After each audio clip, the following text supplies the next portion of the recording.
కావాల్సిన ఐటమ్స్ అన్నీ ఇక్కడ పెట్టేశాను. చూసుకోండి. మళ్ళీ వచ్చేసాను. మళ్ళీ వెజ్. ఈరోజు మనం మెంతాకు పప్పు. పప్పు మెంతాకు అనొచ్చు. మెంతాకు పప్పు అనొచ్చు. నేనైతే మెంతాకు పప్పు అంటానండి. హెల్త్‌కి చాలా మంచిది. మనం ఏంటంటే ఇట్లా శుభ్రపరచుకోవాలనమాట. ఓన్లీ కాడలు తీసేసి ఓన్లీ ఆకులే ఉపయోగించాలి. నా స్టైల్ నేను చెప్తున్నాను. గోదావరి కదండీ! అలా ఆకంతాని తీసేసుకొని ఓ సైడ్‌కి పెట్టేసుకొని కడుక్కోవాలండోయ్! కొంచెం మట్టి ఉంటది ఇసుక. ఒక 3, 4, 5 టైమ్స్ కడుక్కుంటా నేనైతే. దాని తర్వాత ఉల్లిపాయలు వేసుకోవాలి కదండీ మరి. ఉల్లిపాయలు, టమాటాలు, పచ్చిమిర్చి ఆ 3 కోసుకొని పప్పు 2 గుప్పిళ్ళేసుకోండి. ఒక కప్పన్న ఏసుకోవచ్చు. నేను 2 గుప్పిళ్ళేసుకుంటాననమాట. కొంచెం ముద్దపప్పుకి, కొంచెం దీంట్లోకి అన్నమాట. కడిగేసుకొని 2 టైమ్స్ ఉడకబెట్టేసుకొని ఒక 3 విజిల్స్ రానివ్వండి. మెత్తగా ఉడికిపోవాలనమాట. అది ఉడికిపోయింది పక్కన పెట్టేసుకొని, కొంచెం తీసుకొని కొంచెం ఇంగో ఇట్లా తీసుకున్నాను అనమాట. తీసుకొని పక్కన పెట్టుకోండి. తర్వాత పోపెయ్యాలి కదండీ! మరి పోపుకి ఏమేమి కావాలి? రాసుంచేసాను కదా! చూసుకున్నారు కదా! ఇప్పుడు చూడండి.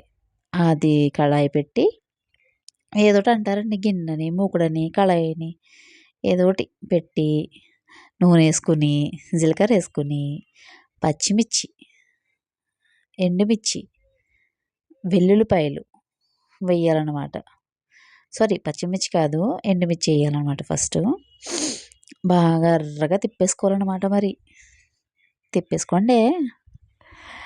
ఆయిలు ఏసుకోవచ్చండి. ఏ ఆయిలైనా వాడుకోవచ్చనమాట. ఇలా కొంచెం ఎర్రగా వేగిన తర్వాత ఆనియన్స్ కోసుకున్నారు కదా! పచ్చిమిర్చి, కొంచెం కొత్తిమీర మర్చిపోయానండోయ్!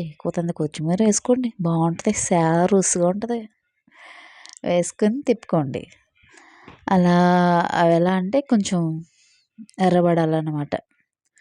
ఉప్పేసుకోండి. త్వరగా వేగుతుందనమాట. నా చిట్కా ఏంటంటే నేను సాల్ట్ వేస్తాను. త్వరగా ఉల్లిపాయలు త్వరగా వేగుతాయి. వేసుకొని అట్లా తిప్పుకుంటూ ఉండండి. గిర్ర గిర్ర గిర్ర తిప్పి తిప్పి తిప్పి టమాటాస్ ఏసుకోండి. టమాటాలేసుకొని బాగా మగ్గబెట్టాలనమాట. నేను కొంచెం ఫాస్ట్ చేస్తున్నాను. వీడియో లెంత్ ఎక్కువైపోద్దని. అట్లా ఉంచుకొని మగ్గబెట్టుకోవాలనమాట. తర్వాత మెంతాకండి. శుభ్రం చేసుకొని కడుక్కున్నాం కదా! మెంతాకేసేయాలండి బాబు. ఏసిన తర్వాత అలా మగ్గబెట్టేయండి. దగ్గరగా మగ్గబెట్టేసేయండి. తిప్పుతూ ఉండి మరి నెక్స్ట్ వస్తాయండి. కారం, పసుపు కూడా ఎయ్యాలి కదా! ఇవన్నీ మనం ఉడకబెట్టుకోవచ్చండి. ఇట్లా కూడా చేసుకోవచ్చు. ఎలాగైనా బావుంటుంది. 2 టైమ్స్ 2 టైప్స్‌లో వండుకోవచ్చనమాట. చూసారు కదా! అలా మగ్గిపోయిన తర్వాత బాగా దగ్గరికి ఎగరబెట్టేయాలనమాట. అర్థం చేసుకోండే. ఫాస్ట్‌గా ఏమైనా చెప్తున్నానా? మెల్లిగా తిప్పుతా ఇప్పుడు ముద్దపప్పు ఏసేయండి. ముద్దపప్పు ఏసేసి తిప్పండి. ఈ కారం, పసుపు క్లిప్ ఏమన్నా మిస్ అయింది ఏంటో ఒక హాఫ్ టీ స్పూన్ కారం, పసుపు వేసుకోండి. పసుపు హాఫ్ టీ స్పూన్, కారం 1 టీ స్పూన్ వేసుకోండి. వేసుకొని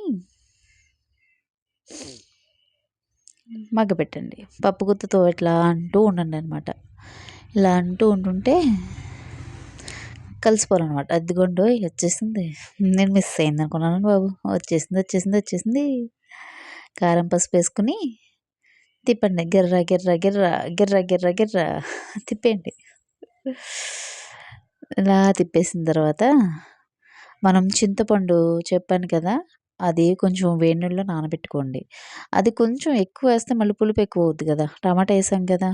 కాబట్టి ఆ చింతపండుని కొంచెం కొద్దిగా ఒక గ్లాస్ వాటర్ అనమాట వేసి బాగా తిప్పుకోవాలనమాట. వాటర్ వేసుకొని. మీ ఉప్పైనా సరిపడగా ఏసుకోండి. కొంతమంది బీపీ పేషెంట్లు ఉంటారు. మరి వాళ్ళు తక్కువ తినాలి కదా! ఇంకోసేపు మగ్గబెట్టేసిన తర్వాత వేడి వేడి అన్నంలో ఈ మెంతాకు పప్పేసుకొని దాని పక్కన బజ్జీయో, లేదంటే సమోసాయో, అప్పడం, పకోడీయో ఉంటే అద్దరిపోద్దండి బాబు. మామూలుగా ఉండదంతే. ఆయ్! చాలా చాలా బావుంటదండి. వేడిగా తినాలనమాట. Thanks for watching. Thank you so